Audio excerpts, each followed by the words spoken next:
Hey guys! Part 3 of What If Naruto Lives in a Post-Apocalyptic World. Naruto was not prepared for it. No one was. No one was prepared for the great rock which fell from the heavens. When it crashed into the earth, the countdown had begun. The countdown to the end of the world. Having beaten Sabaku no Gaara, Naruto would wake up and find that the world he knew, the world of Shinobi, had passed away. Now he had to survive this world. Hit like and subscribe if you like this one, and also please check the author in the description. Let's start.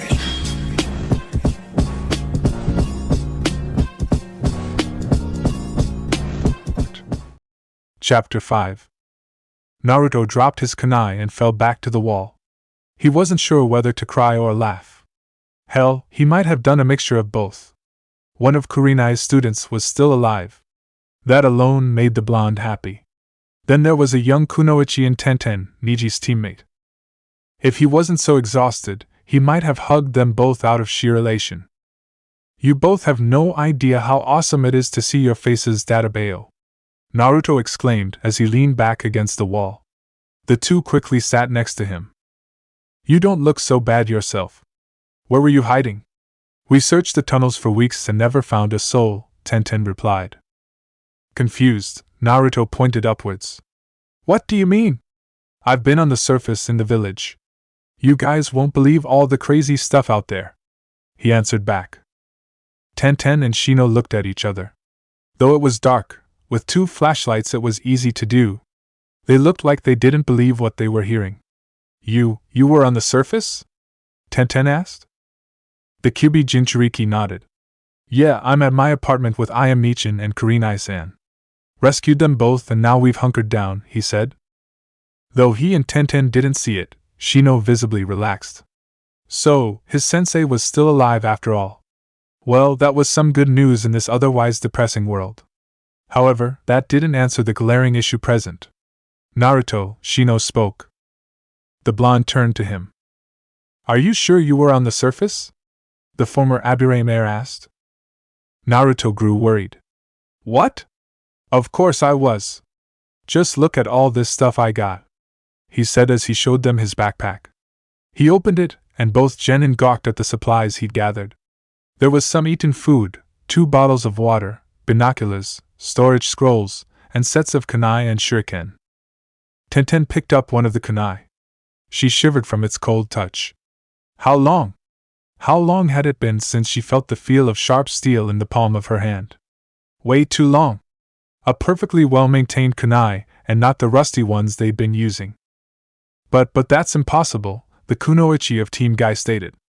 This got the attention of the young genin. He looked between them both. Okay, he was starting to get worried. What's impossible? He asked as Shino picked up a shuriken. The air is toxic, Naruto. No one can survive up there. If you up there, then you'd have seen all the bodies on the ground, nothing but bones, right?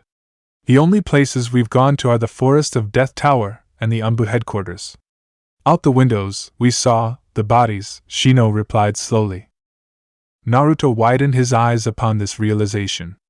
He wanted to think they were messing with him, but the look of horror on their faces, well, he couldn't really tell with Shino, was enough to let him know they weren't joking. Well, that didn't happen to me. It didn't happen to Ayame-chan and Kurenai-san either. I've gone out almost every day for nearly a month now, the blonde Jinchuriki exclaimed. The other 2 genin looked at each other. It wasn't that they thought Naruto was lying. It just seemed so impossible for him to be telling the truth. After all, the evidence of him being on the surface was obvious. Despite going into the tower in the Forest of Death and the Umbu headquarters, there weren't any weapons. No one knew why. Surely they couldn't all have been taken. But that was the case. They hadn't seen a kunai or shuriken until now. We should inform Kosuke-san about this, Shino said. Tenten agreed. Naruto looked confused. Who was that? Once the 3 rested, Shino and Tenten asked for Naruto to follow them. Seeing as how he was only stumbling his way through the dark tunnels, he wisely decided to do so. The trio walked together. Naruto heard the sound of their steps echoing through the creaking steel. Tenten's flashlight roamed the halls back the way the two came. Excuse me, Naruto. I have a question, Shino said. Naruto had a feeling he knew what that question was going to be. It brought him great unease and sadness. He never thought he'd break news like this to someone like Shino. Is it about Kiba and Hinata? Naruto asked. Shino didn't even reply. The bug user already knew he'd been found out. Well, perhaps he made it kind of obvious. He just looked at the Kyuubi Jinchuriki, silently waiting for his words. However, judging by the way the blonde's head dipped down and his face filled with despair, the Aburain wondered if he even wanted to know. Kiba and Hinata are dead. Kiba was at the Chunin exam stadium. Hinata she was somewhere else, the blonde answered. Naruto heard nothing. He looked at Shino. The genin looked forward. Naruto couldn't properly gauge his friend's reaction from the darkness and his black glasses. I see, Shino said. He spoke nothing more. Oddly, Tenten didn't ask about her own team. Naruto didn't have the heart to bring it up either. It actually wasn't until another 10 minutes of awkward silence passed that he spoke again. So, how did you guys make it down here? Kurenai told me about this spot, but she said only a jonin could open it. How'd you guys get in? He questioned. Tenten chuckled. You might not believe it, but a genin helped us get in, she said. Naruto stopped. What? A genin helped them? Was it possible there was someone who could use the green chakra just like him? Though excited, Naruto held his nerve. Perhaps he'd get his questions when he got to wherever they were leading him. The flashlight shined in his face. Something wrong? Tenten asked. Naruto shook his head. No. Sorry, just found it strange is all, he said as he rubbed the back of his head. The female genin nodded. Well, he's a genin in rank, but jonin in skill. He's who we're taking you to meet. Kosuke Mariboshi-san, better known as the Eternal Genin, she said. Naruto's mouth thinned. The guy definitely didn't sound that tough if he was called something like that. That said, he learned not to underestimate people. Maybe there was something he was missing here. After all, he'd gotten by because people underestimated him in the same capacity. As they walked, Tenten told her story. Once the Otosuna invasion of Konoha started, she immediately started helping move people to the shelters and bunkers. She'd managed to dispatch a few enemies, but her main focus was the safety of civilians. It was then that she saw the giant rock fall from the heavens and slam into the earth. Its force was so great that it shook the ground beneath her feet. She figured she must have passed out because when she woke up, Konoha stunk of dead. She'd seen the rotting corpses and decaying bodies lining the streets. She'd heard the people screaming as chaos and anarchy reigned through the village. She also remembered how hard it was to breathe. Tenten ran through Konoha, its buildings on fire, its people in disarray, and the sheer chaos of everything wrapping around her like a hot blanket of death and destruction. She watched earthquakes sink homes and families. Friends and neighbors were crushed and stamped into the ground over others. Not even children were safe as falling debris crushed them without mercy. All this and Tenten could only watch as people began clawing at their faces and necks in pain. She remembered the blood that spilled out before they fell to the ground dead. The air was too tight, too thick, too strong. She'd passed out. When she woke up, she was with Shino and Kosuke Mariboshi beneath Konoha in the tunnels. It was her and them along with a few other genin, chunin, jonin, and civilians. At first, everything worked well for a week. A few jonin led the survival group and began tasking orders. Kosuke, though a genin, was one of them. The genin were in charge of tending to the civilians. The chunin were tasked with heading out and reporting back the situation. A jonin would go with them to unlock the doors. That's how it was supposed to go. The first group never returned. Worried, the second group went out to look for them a week later. They didn't return either. After that, the civilians were rightfully scared. They began pointing blame, some got angry, and others got scared. Loss of food, water, and shelter, fighting began to take place. Kosuke calmed everyone down. He said that they would be fine. He also said that he would check to see what was going on. Tenten managed to convince Shino that they should investigate as well, even though they should have stayed behind. Both watched as Kosuke, a jonin, and 4 Chunin got around together 5 days later. They would exit out the tower of the Forest of Death and look through the village. If there were enemy forces, then the trees would make for good cover. It was a solid plan. It could work. It didn't. It went wrong. It went just so wrong. The Jonin and 4 Chunin stepped out. The instant they did, Tenten had nightmares about what she saw. The 4 Chunin inhaled the air and screamed as their bodies turned to bones and their bones turned to dust. The Jonin might have lasted a second longer, but before he could even turn around he was dead. That was when Tenten knew their world was gone. That was probably why the groups went missing. They didn't even make it past the front yard of the Forest of Death. Kosuke went back to the group and they were furious. He tried to tell them what he'd seen. Hell, even though it exposed them, Tenten and Shino tried to back up his claims. However, who would listen to an old man and 2 genin? The civilians, remaining genin, and few shinobi guards all left save Kosuke, Shino, and Tenten. They left down another hallway with what supplies they could get. In the weeks that followed, Tenten wondered what happened to them, for she never saw anyone ever again. From then on, it had just been her, Shino, and Kosuke in the weeks that followed. Naruto swallowed the lump in his throat from the story. When he asked Shino, his friend merely shook his head. He merely replied with, "I'll tell it another time." The Kyuubi Jinchuriki assumed it was because his friend was dejected about the news of his friends. He didn't push the matter. Besides, Shino wasn't the type of guy to talk about his feelings anyway. Maybe Kurenai could get something out of him when they met. After some more walking, Tenten and Shino guided Naruto down a long ladder. A few turns of tunnels later, he noticed a large door. The kunoichi knocked on it 5 times, then 3, then 10. She grabbed the doorknob and opened the door. When Naruto stepped inside, he saw a plethora of sleeping rags and empty cans. There were a few steel barrels filled with fire. More than likely they were meant to resemble fire pits. He'd used one as well, just not so big. They also seemed to provide just enough light so someone didn't trip over themselves. When the Kyuubi Jinchuriki finally got a good look at Tenten and Shino, he was rather surprised. Not only were they pale, but they were also much thinner, almost sickeningly so. They reminded him of the times he had to go without food. Then there were the bags beneath their eyes, well, Tenten's that he could see. He'd seen that in himself too when he looked into his mirror.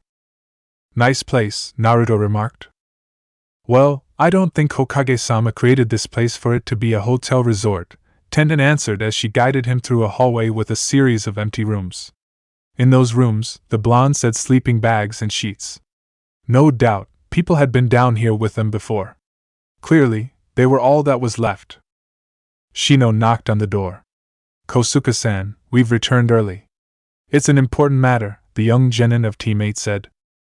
"Ah, Shino-kun, do enter. I've boiled some hot water." An elderly voice came from the other side. Naruto raised an eyebrow while Shino opened the door. "You better pull out an extra tin can then." "We have a guest," Tenten replied. Naruto stepped inside and he saw an old man in ragged clothes. His hair was as gray as storm clouds. His face showed a few signs of wrinkles. He was also just as pale, if not paler than Tenten and Shino. Then again, what else could you expect from people who lived down here? Kosuke stared at the young Uzumaki. As far as he could tell, the boy wasn't living in the tunnels with them. He was much too fit. From lack of food and water, he, Shino, and Tenten began to show effects of deterioration.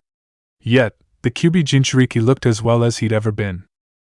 In fact, there was something about the boy that almost felt intimidating to the old man. He didn't know why. He'd met powerful shinobi before. He served under 3 Hokage. He was used to seeing powerful, godly people, but this boy, something told him to submit himself. It was deeply concerning.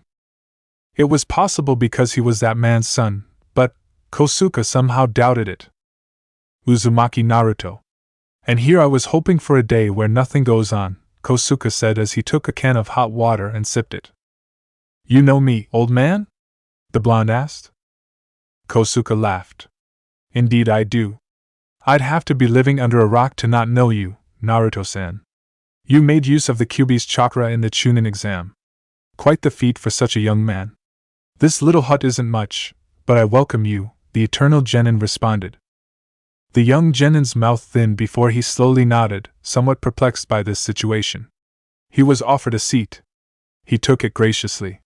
Once he sat down, Shino closed the door and Tenten wasted no time explaining things. Kosuke-san, listen to this. Naruto's not from the tunnels. He's been outside since the day the giant rock fell from the sky. She exclaimed a little too excitedly. The weapon user quickly composed herself while Kosuke frowned. The elderly man pulled his ken from his lips. He wanted to appear hopeful, but like many others, even that seemed to be dwindling these days. Is that true, Naruto-san? Maraboshi asked. Yeah. Shino and Tenten claimed the air's toxic, but I've been breathing the air since this all started. Nothing's happened to me. Nothing's happened to I am Michin nor Kurenai-san, he answered. Kosuke scratched his chin. That was definitely odd. The air had to be toxic. That was the only explanation for what trapped them down here for so long. Could it have passed? That was possible, but the young genin claimed he'd been doing this since day one. That was the day people started dying and chaos ruptured through the streets of Konoha. Something wasn't adding up here. Perhaps a story might be best, the eternal genin said. Shino and Tenten sat down while Naruto began his tale. He talked about his week beneath the pile of logs, and how he made it back to Konoha. He talked about how he found his apartment, rescued Kurenai and Ayam. He spoke of the horrors he saw and the creatures he faced. Shino was particularly interested in the bugs the blonde encountered when he fell into that deep crevice. Tenten and Kosuke were worried about that thing he encountered at the Chunin exam stadium. To hear of Tuchi's demise saddened Kosuke. The man was a dear friend. When Naruto was done, the others processed what he told them. He had chosen to leave a few things out, such as how he'd taken care of Ayam and Kurenai, his training, and the green chakra. That said, it wasn't like Naruto didn't trust Shino. He was a good friend. A weird friend, but a good one. He didn't know much about Tenten, and he never heard of this old man before. Strong genin or not, he wasn't taking any chances. I see. Sounds like you've had a rough time. So that's why it's been getting colder down here. It started snowing. By your own words, the snow is alive? He asked. Naruto nodded. He knew it sounded ridiculous, but snow didn't act like that. While the trio thought on the matter, Naruto grabbed his backpack. I don't have a lot of food on me, but I can at least give you guys what I didn't eat or drink, he said. He handed Shino a half-eaten bag of chips and 2.5 bars of granola to Tenten. He also gave Kosuke 2 bottles of water. It wasn't much, but for the three who only saw food sparingly, it might as well have been gold. Thank you, and Naruto. Tenten lowly sobbed as she ate. Shino offered his thanks as well and partook of the chips while Kosuke began dividing up the water. Well, it certainly held true that the blonde had been up there. Bottled water, chips, and granola weren't seen down in these tunnels. He had to have gotten them from the surface, but how? Naruto watched Kosuke, Shino, and Tenten eat. Though there was barely anything, they still shared amongst each other. As he expected, it wasn't long before they ran out of everything he provided. That tasted so good. It might as well have been a 5-course meal, Tenten sighed happily. Kosuke laughed while Shino faced forward. The group fell into silence for a moment before Maraboshi cleared his throat. Well, thank you for the gifts, Naruto-san. So I assume Kurenai helped you with opening the sealed door? Kosuke asked. Why yeah, Naruto lied. It was a lie that the eternal genin effortlessly caught, but he didn't push it. He noticed some of the blonde's behavior but didn't address it. He had no idea why Naruto would lie. I see. Well then, I suggest we all head for the Umbu headquarters. I've disabled the traps there long ago. We can camp out there until the snow stops. Then we can test if Naruto-san really can go outside. If he can, then we'll try as well. Who knows, we might actually be in the clear, Maraboshi said. Shino leaned forward. What if he can and we can't? He asked. Everyone was silent for a moment before Naruto spoke. He took out his map and showed them all the places he had marked. My apartment is right here. If it stops snowing, then I'm heading straight there. To be honest, I was looking for another place to stay with them. We settled on these tunnels anyway. We'll run your tests, but if I can go and you can't, then I'm just going to grab them and run back here. Kurenai is still sick. I'll run them here as fast as possible. Then I'll run back out and try to grab what I can from the other apartment rooms. That's where all the stuff I've stored is, he said. Tenten slowly nodded. And you've been communicating to them with this headset? I guess the snow cut off the connection, or maybe it was the tunnels themselves. Plus, being down here doesn't help, she said. The Kyuubi Jinchuriki agreed. That certainly complicates matters. If Naruto's the only one who can survive up there, then we'll have to rely on him for finding supplies. Yet, you said you carried Kurenai and Ayam back to your apartment, and they were fine? He asked. Naruto swiftly nodded. Well, yeah. Though, I guess when I saw them, either of them was outside. Kurenai-san was in a house and Ayam Michin was in the basement levels of the Chunin exam stadium where that thing was. But yeah, nothing happened to them when I got them, he said. The others sat on the floor utterly confused. There had to be something that they weren't seeing. Absently, Naruto wondered if it was because of his green chakra. Maybe he'd been using that to keep himself alive in them as well. Yet, how was that possible? He hadn't accessed it in the week or two following the time before he found Ayam or Kurenai. He breathed just fine all those times. What was going on? Suddenly, Kosuke clapped. All right. Based on the map, it seems Naruto-san's telling the truth, but you know what they say. Seeing is believing. Shino-kun, Tenten-chan, if you're both fit enough, then we'll quickly move to the Anbu headquarters. There is a room where we can perfectly view everything on the mountain ridge past where the Hokage stone faces used to be, the elderly shinobi said. The young Kunoichi nodded. Yeah, I'm down to go. That was the first decent meal I've had in weeks. Not passing this up, she said. Shino also agreed. Neither am I. This will be an enlightening experience, he said. Kosuke smiled and patted his legs. Well, I think we're all for a vote. Then let's collect what we need and escort Naruto-san to his destination, the elderly man said. Tenten and Shino eagerly agreed.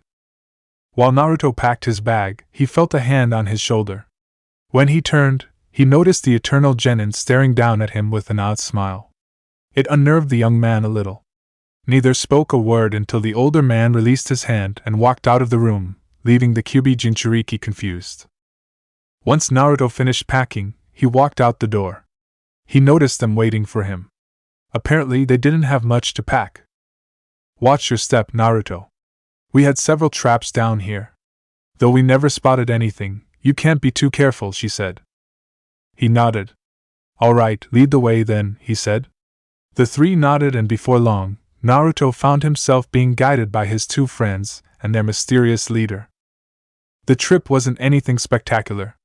It involved a lot of walking and a lot of climbing up ladders. Even though they were deep beneath the ground, Naruto could hear the sounds of the blizzard outside. The ladders creaked and each step echoed eerily. He worried for Ayam and Kurenai. He wouldn't be able to live with himself if he failed to protect them. If he ever met Tuchi again, how would he explain to him that he failed to protect his daughter? The young Uzumaki tried not to think about these things too much. He just had to hope and pray that they'd be fine until he returned. Well, he was never much for praying even before all this shit started. Shino, if you don't mind me asking, what happened to your Abirame bugs? Kurenai and I haven't been able to gather chakra for a long time now. I assume it's the same for you, so what's going on? Naruto asked curiously as he, Shino, Tenten, and Kosuke climbed up another bunker ladder. The Abirame and Kikeichu are very understanding of one another. If you're worried that they'll start feasting on me, then don't be. I've merely asked them to go into diapause, he replied. Do you know what now? The blonde asked. He thought he heard a laugh from below. Diapause, Naruto. Some insects, when it's cold, go into diapause to survive cold weather or winter months. The Kikeichu are in diapause, an unmoving state until I find some means of recovering my chakra for them to feast on. I hope I find a way because they'll die if I keep them like that for too long, the Abirame he replied. The blonde genin slowly nodded as they continued climbing. Should he tell Shino he'd eaten some bugs to survive while under those logs? No. Hell no! After about an hour, Naruto figured they were along the side of the mountain because the tunnel started to curve upwards. Constantly, the group of four was surrounded by darkness. The journey up was made through creaking metal, but finally, they all were rewarded. Kosuke led the three genin to a separate set of hallways. In those hallways laid a black door that had been torn off its hinges. A staircase led upwards. The group ventured forward, and it wasn't long before the elderly genin grabbed another door handle and pushed it open. They all walked through. Naruto noticed they were all in what could only be described as an office of sorts. A very trashed office at that. A broken desk, cracked lamps, shattered floorboards, and a torn carpet all laid there. Tenten kicked a fallen glass jar to the side. It rolled to where no one would find it again. Not very put together, is it? Naruto asked. Tenten grunted. Trust us. It looked better before we had to break down the floorboards and wooden shelves for firewood, she replied. Meanwhile, Naruto turned his head to one of the open windows. He didn't know what part of the Anbu headquarters they were in. Hell, he didn't even know there was one until just a few moments ago. When he got there, he and the others stared out at the snowfall. Even the pieces that landed on the window started to stitch themselves together. It probably wouldn't be long before they cracked the window and got inside. A breath to calm himself, Naruto stared out into the world. All was covered in snow, and he watched as that snow, like some strange virus, clung together and scaled the sides of buildings. Some had accumulated so much snow that they were crushed beneath their own weight. Clearly, the more snow fell, the more and more it stuck together, the heavier it got. When it got too heavy, it would break down homes and shelters, taking anyone alive in them. The young man felt his hands shake. His apartment was already in bad shape before the snow. Could it stand against all this other stuff? What is that? Tenten asked as she stared at the window. Shino and Kosuke stared out as well. They all saw what Naruto saw. They watched the snowflakes string themselves together. Like thousands of parasitic vermin, they latched together intent on conquering all they touched. That's what nearly got me, Databeo. The Kyuubi Jinchuriki replied. The three gasped. How had the world changed in so short a time? It was like a horror movie gone wrong. Now they understood what Naruto meant when he said the snow was alive. How could snow and ice even move like this? Board up the windows as best you can. We can't have this stuff getting inside, Mariboshi said. The kunoichi of Team Guy and Genin of Team 8 agreed. They grabbed one of the bookshelves and pushed it to the window. While that wouldn't do much, it was all they had. Great, so how are we supposed to test Naruto now? We can't send him out in that, Tenten exclaimed. Kosuke frowned and scratched his chin. Tenten was right. Whether Naruto could survive out there normally wasn't the problem. Clearly, he couldn't survive now. Plus, from the way all of this was spreading, it wouldn't be long before it covered most of the village. Plus, how long would it take before this snow started to melt?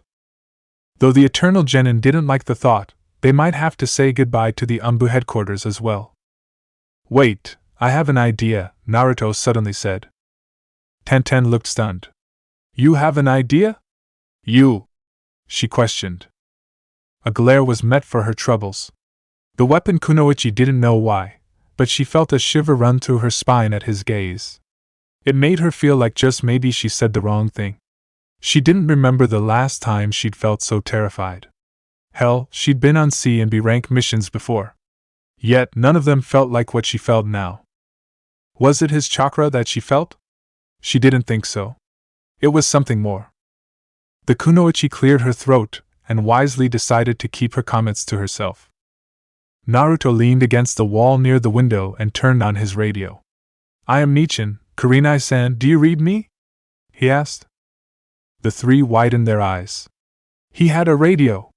It was hard to tell in the dark of the tunnels, plus, the room they were in didn't offer much light, but they could all make out a working radio and headset on his head.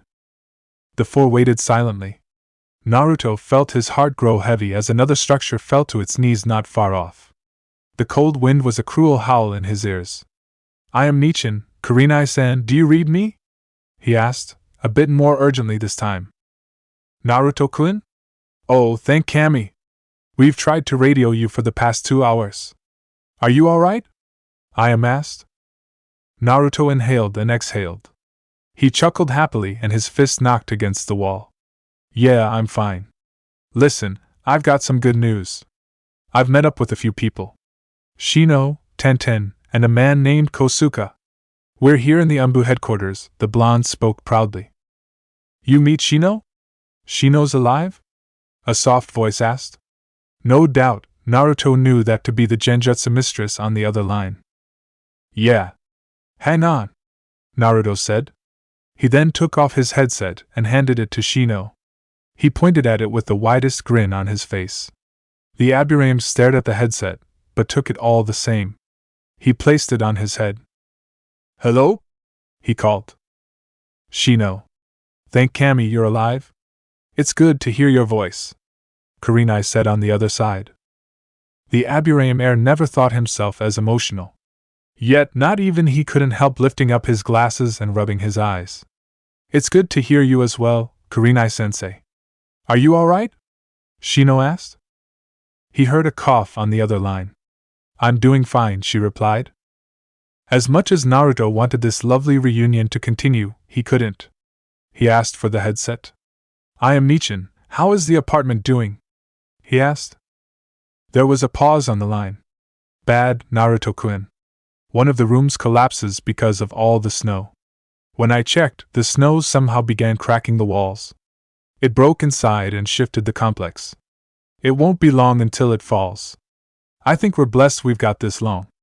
And then Naruto, the snow is breaking into the living room. It's so cold, the snow is turning into ice. The ice forms place blades of diamond and stabs through the window. I'm scared to go to sleep. I don't think we'll last even 2 more days, she said. Naruto scowled, but he kept his mind clear. He looked at his 3 companions.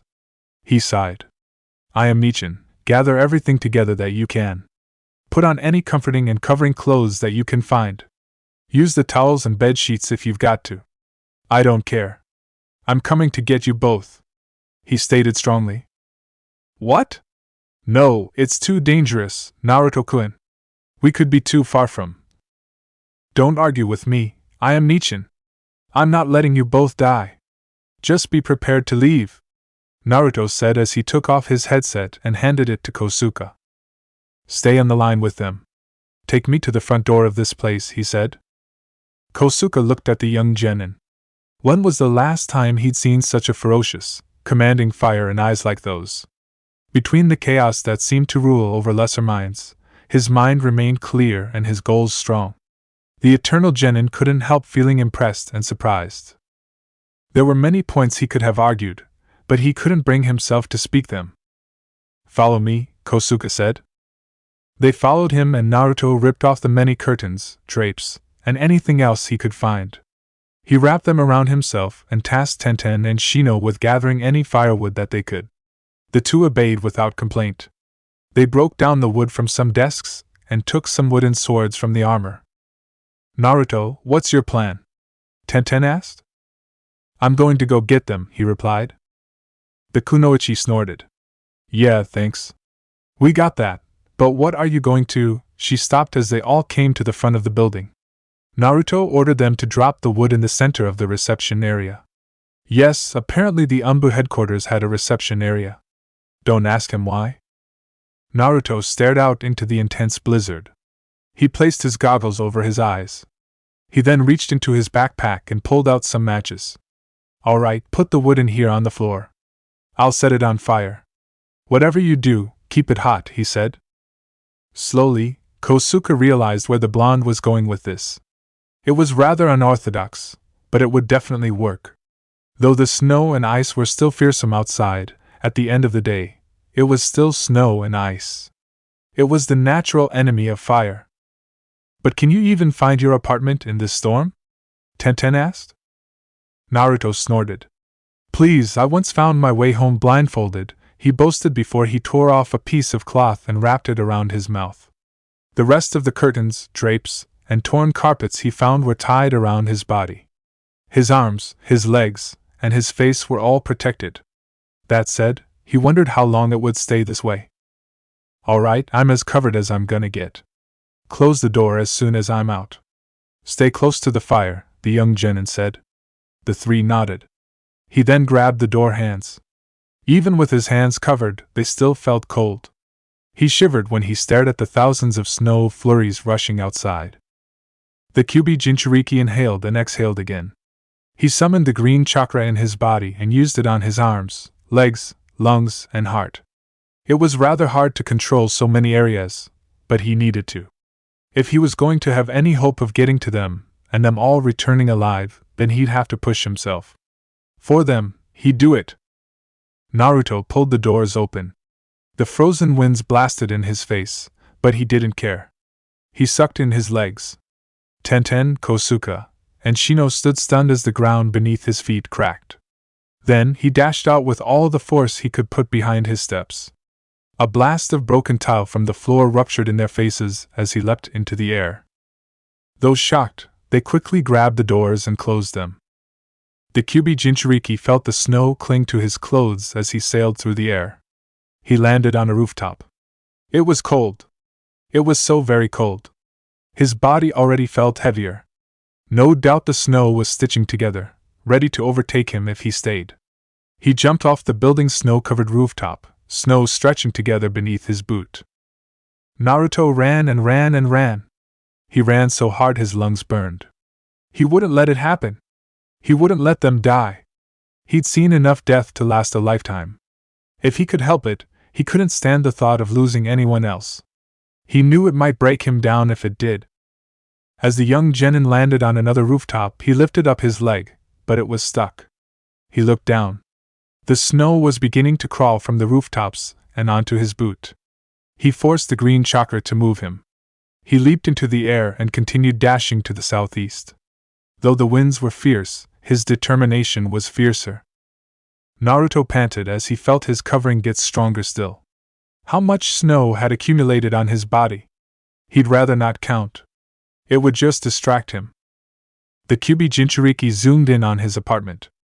As he had trained with his green chakra, it powered him to run as far and as fast as he could. He already knew that when he would stop using it, the pain would be excruciating. However, when he remembered Tuchi's dying body, Hinata's eyeless face, and the corpses of Kiba and Lee, he knew that the pain, if he failed, would be much worse. As Ayam said, the snow was beginning to crack through the brittle walls. It wouldn't be long before his home was sent crashing down just like everything else. Naruto landed on his rooftop. He then kicked his door down. They wouldn't be coming back here anyway. It was time to say goodbye. Kurenai and Ayam jumped out of their skin as they saw Naruto standing there, his body covered in so much snow and crawling ice. They wondered how he was even standing.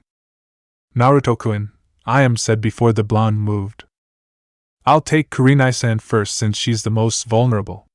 I swear I'll be back for you, Ayam Nichin, he exclaimed. He tore off the curtains and drapes he'd been using. He then grabbed the shower rake he was using to block the windows. He covered himself with that. Kurenai gasped as she felt Naruto picked her up in his arms. Before the Jonin could speak, he dashed out of the window with her in his arms. The Genjutsu mistress held her arms around his neck as he protected her from the snow and ice. Her breath was cold, but she found his body to be rather warm and filled with mysterious, yet comforting power. Her face buried in his neck as the harsh winds buffeted against them. The added weight of Kurenai wasn't easy to hold, but Naruto fucking did it anyway. He made it back to the Anbu headquarters. Honestly, it took longer than he thought. The way up was much harder than the way down. He kicked the doors open. Tenten, Kosuke, and Shino gasped as Naruto set Kurenai down near the fire. The snow quickly began to melt while she looked at the three in surprise. Her eyes landed on Shino and his landed on his teacher. Forgive Kurenai if she was a bit overwhelmed, but she hugged her student and turned her head to thank her savior, but he was already gone. The indents on the floor were the only thing that indicated that he had been there. Naruto growled as he felt the snow cover one of his arms. His goggles were also getting covered with the stuff. He wiped it off with his arm, but he knew the snow would only start accumulating there. One of his legs had been covered with snow and ice as well. It made it very hard to move. Finally, Naruto made it back to his apartment. Ayam smiled at him while he took off more of the curtains, drapes, and carpets he'd used for a makeshift coat. His shower curtains had already been destroyed and claimed by the deadly weather outside. Instead, he grabbed the sheets from his bed and some of his spare futon stuff. He grabbed the curtains from his bedroom. The young Uzumaki's mind was racing like a thrown kunai. Everything seemed so clear, yet so muddy. To be honest, he thought he was moving on instinct at the least. While he was thinking about the goals to be done, he was already doing them. He grabbed however many storage scrolls he had and began sealing all the shit he had looted from the other rooms. He sealed the water, food, clothes, medicine supplies, bathroom supplies, mattresses, sheets, pots, and anything else of value that everyone could use in this slowly dying world they all lived in. By the time he was done, he had a backpack full of scrolls. Once that was done, he appeared in front of Ayam. The ramen waitress wouldn't deny it. Naruto looked so gallant in her eyes. He was like a living, breathing hero that stood before her. He really came back for them. Just like back at the Chunin exam stadium, he rescued her once again. The brunette didn't know why, but her heart leapt in droves. "Trust me?" Naruto asked, his hand reached out. "Always, Naruto-kun," Ayam said as she took his hand. He picked her up in his arms. She felt safe there. She couldn't stop the smile on her face. There was a pang of sadness when she saw how empty his apartment was. Just like everything else, it too would be gone with time. Naruto sucked in his legs and dashed back into the storm. Ayam shivered in his embrace as the snow continued to cling to them both. Ayam brushed off what she could with her gloves, but it didn't matter. It quickly started to accumulate and crawl on her, ready to devour her and her Naruto, her blonde, heroic savior at a moment's notice. The Kyuubi Jinchuriki kicked open the doors to the Anbu headquarters. Kosuke and Tenten heaved as they closed the door and placed 5 blocks of wood against the handles. Everyone stared at Naruto. His body was covered by the snow. Thousands of stringy ice knitted themselves together like a coming virus. One of the goggle's eyepieces had been completely frosted. One of his legs was being consumed. Yet he did it. He saved both Ayam and Kurenai. "Quickly, get some fire on him," Kosuke said as Naruto slowly put Ayam down. He smiled at her, and she smiled back as the others placed burning wood on his clothes. The snow quickly stopped its expanse. It melted off his body. His back felt so much lighter and wetter. His leg was freed from its frozen prison, and the snow on his arm merely dissolved into the fabric on his clothes. In no time, Naruto was also saved from the predatory elements as he allowed the green chakra to fade. "Arg!" Naruto groaned as he fell to his knees and clutched his legs and arms. "Naruto? Naruto-kun, what's wrong?" Ayam asked. She got up instantly and went over to him as he writhed in pain. He couldn't answer her. The pain was too unbearable. The strain he placed on his legs by pushing both his body and his chakra was immense. His muscles tightened and his innards burned. Yet he was happy. He was happy to take this pain. It was the penalty for the victory he'd awarded himself. For the next hour, Ayam comforted Naruto as his body tortured him for what he put it through. She and the others grew considered when he spat blood on the floor. However, once that hour was over, they could all breathe easy when his pains halted. His head rested on Ayam's lap. His eyes fluttered. "Is everyone all right?" he asked. Ayam wiped her eyes. "Yes, Naruto-kun. You saved us." "You saved all of us," she replied. He smiled as he leaned his head back. "Well, I guess that proves whether he can go outside or not," Tenten remarked more to herself than the others. Yet they heard her. Shino quickly agreed. "Yes. Ayam-sen and Kurenai-sensei were the same. They could survive outside as well," the bug wielder replied. "Maybe that means we can go outside too, after it stops snowing," she said. The others quickly agreed. Ayam used a torn piece of curtain to rub down Naruto's forehead.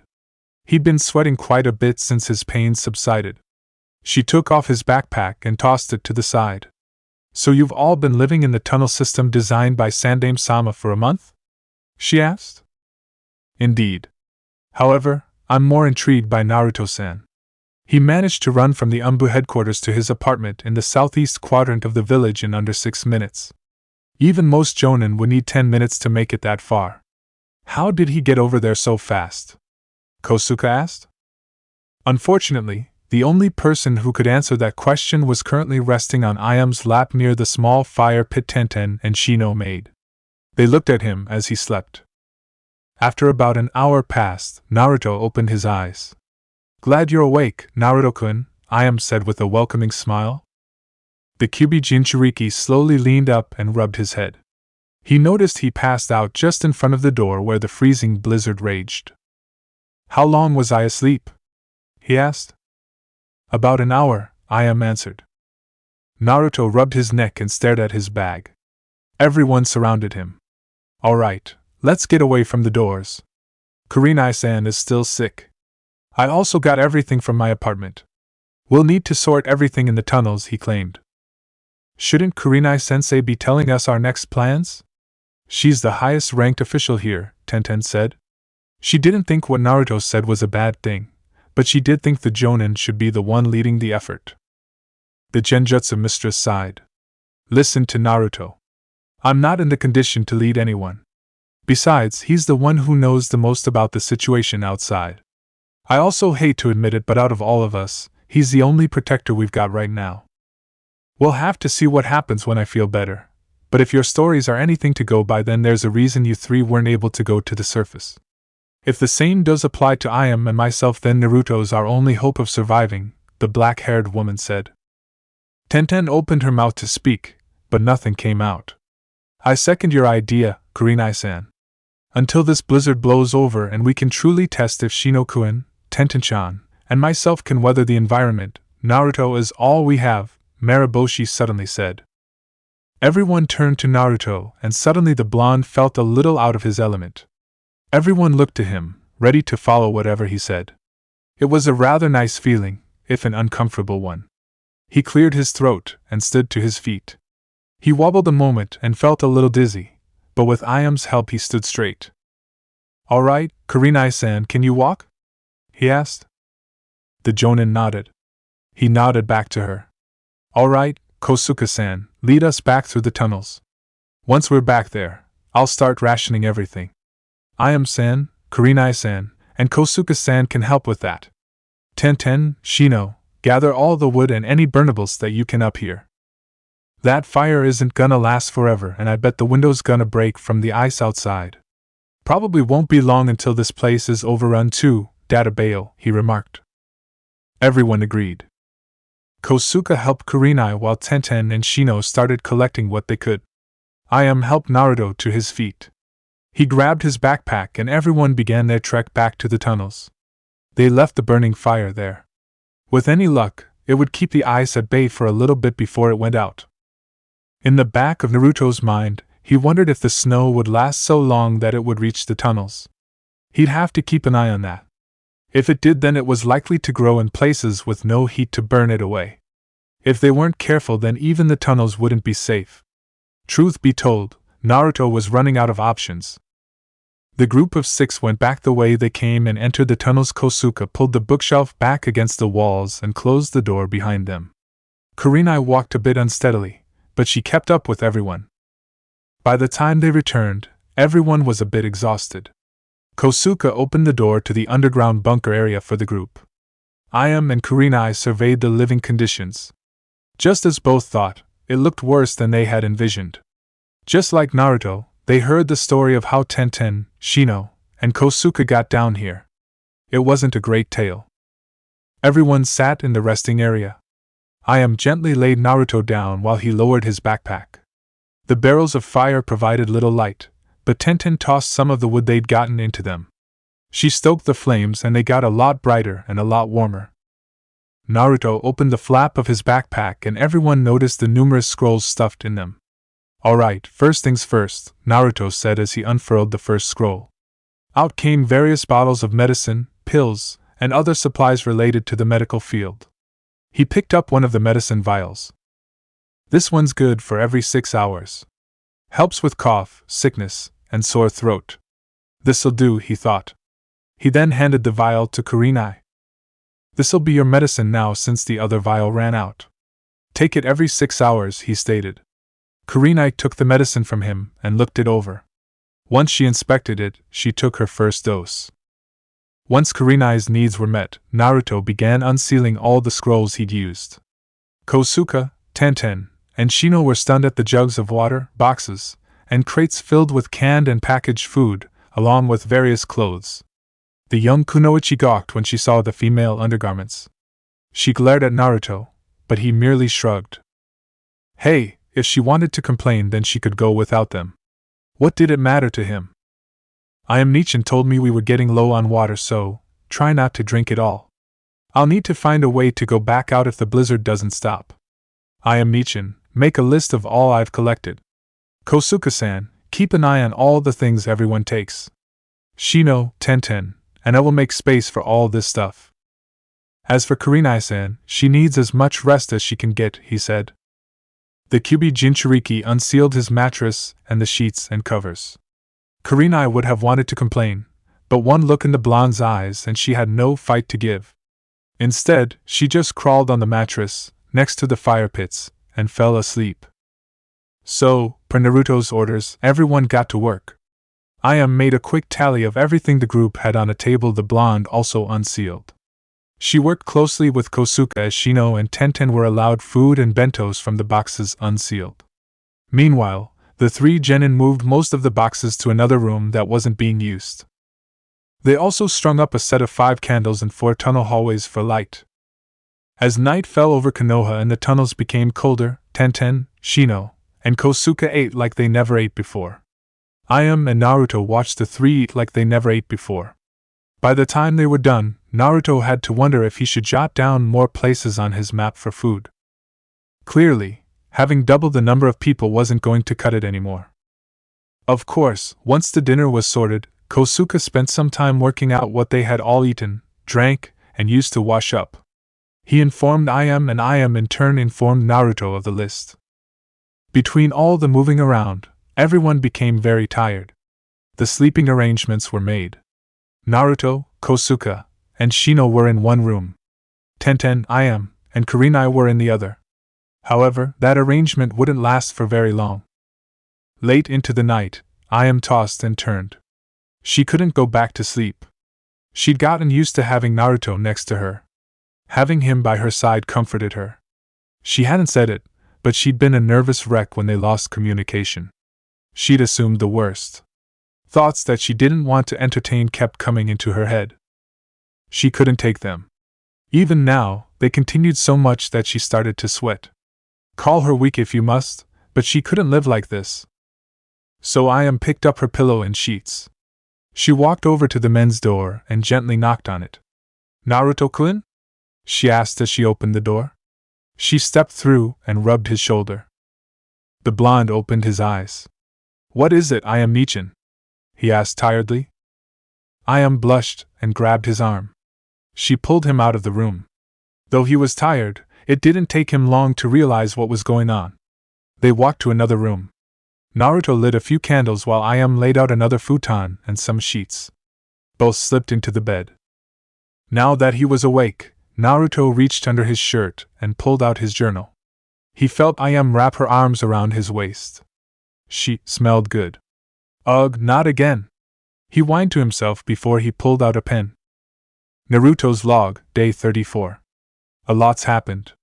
I've met with Shino and Tenten. They're led by this guy who's called the Eternal Genin.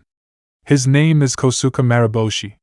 That smile on his face creeps me out sometimes, but Shino and Tenten seem to like him, I guess.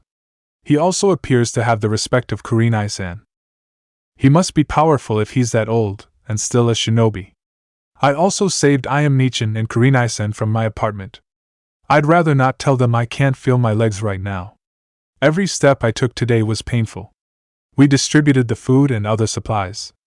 Currently, I'm the only one who can loot the village. I hope Kurenai-san gets well soon. I'll also have to bring up the topic of us leaving Konoha. All this stuff is going to run out eventually. That said, I don't know where we would go. Is any place even safe anymore? Is anyone else out there? Can I protect everyone here? I don't even know the answers to those questions. Everyone looks to me for answers. This must be that burden of leadership stuff Kakashi-sensei always talked about. Kakashi-sensei, I wonder if he's even alive too. Maybe he's gone just like everyone else. I probably should have paid more attention to his lessons. I hope I'm doing the right thing. Naruto finished writing. He closed his journal and eased himself into the sheets. Ayame hugged his body and smiled while she dreamed sweet dreams. Soon, Naruto closed his eyes as well. The blizzard outside lulled him to sleep. Though it was deadly, and a cold not of his normal world, he still found it peaceful to listen to. Soon, Uzumaki Naruto was carried off to sleep as well. Chapter 6. So, I've been thinking. Maybe it would be a good idea if, when the blizzard lets up, I go with Naruto-kun on scavenging as well. We can take more stuff back if it's the two of us. What do you guys think? Ayame asked everyone as they ate their breakfast that Naruto unsealed for them. Everyone stopped their eating and turned to her, yet Naruto was the first one to react. What? He exclaimed. The blonde was so shocked he nearly choked on his food. He couldn't believe what he just heard. Surely, the others couldn't as well. However, to the young genin's surprise, everyone else seemed to be contemplating the matter. Kosuke scratched his chin while Kurenai sipped some hot soup. Tenten and Shino glanced at each other. I think it's a good idea. At least we wouldn't be relying on Naruto so much, even if he's the only one who can seal and unseal these scrolls. Which none of us know why, not even him. I'm for it, Tenten said proudly. Shino placed down a bag of chips on the table. It does make sense. It also does benefit us. However, Ayame-san's a civilian. She's had no former shinobi training. Even if it's through the window, we've seen what it looks like. Had it not been for Naruto, she and Kurenai-sensei might have not made it to us 3 days ago, he replied. Tenten frowned. We can train her. It's not like we're doing anything down here anyway. We're all gonna have to go up to the surface at some point. Soon all of us are gonna have to start pulling our weight. If Naruto can do it, she can do it too, Tenten protested. It's not about pulling our weight. It's about practicality. There are numerous advantages to her going, but there are numerous disadvantages as well. We all heard what Naruto said was out there. We don't know what these bone crawlers are capable of. How do we know he can protect her if they go out? Shino asked. She can protect herself. She doesn't need. Tenten was cut off by a simple cough. Everyone turned to Kosuke. Now, I think our food is warm enough. No need to spread more heat to it. Ayame-san has cast her vote with Tenten in favor and Shino against. I shall say I'm in favor as well. What say you, Kurenai-san? Kosuke asked. All attention turned to the lone jonin. No, for now. If she proves that she can handle it, then I might think otherwise. But for now, I'm against it, she said with a heavy cough before she returned to her meal. Naruto felt uneasy. Soon, everyone's eye landed on him, the voted leader of the group. Of course, he would have the final say in this matter. And what do you think, Naruto-san? Kosuke asked, that weird smile on his face again. The Kyuubi Jinchuriki wanted to say no immediately. It wasn't that he didn't trust Ayame nor think less of her, but he thought of Teuchi. He thought of what he'd seen to Hinata, Kiba, and Lee. He thought of what that would mean if the same fate befell her. How could he face Teuchi after he'd made such a promise to protect her? Even for him, the things he'd seen, the things he'd encountered, all of them he barely walked away from. It was only by some random miracle that he was even still alive. The trees outside the village, the Chunin exam stadium, the Shinobi district, even just getting to this underground bunker, he'd almost died doing each and every one of them. Now he'd have to do them while protecting Ayame? For once in his life, Naruto felt how weak he truly was in the face of this new world. On his blood, he swore to Teuchi that he would protect his daughter with every fiber of his being. That also meant making her strong enough to survive in this world along with the rest of them. Naruto sighed. No, he replied. Oh, come on! The outburst that Tenten was about to give was cut off by a hand from Kosuke. Kurenai didn't say anything either. Both adults could clearly see just how much the young woman meant to the blonde. Kurenai herself had read up on Naruto's profile. He frequented the ramen shop, Ichiraku Ramen. He'd formed a bond with the father-daughter duo that ran the place.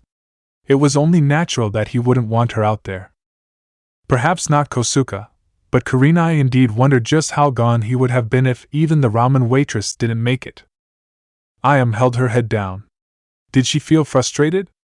Yeah, but she understood where Naruto was coming from. She didn't hold it against him. She'd probably say the same thing if they were in different positions. Naruto continued. So, you have until this blizzard ends to prove me wrong.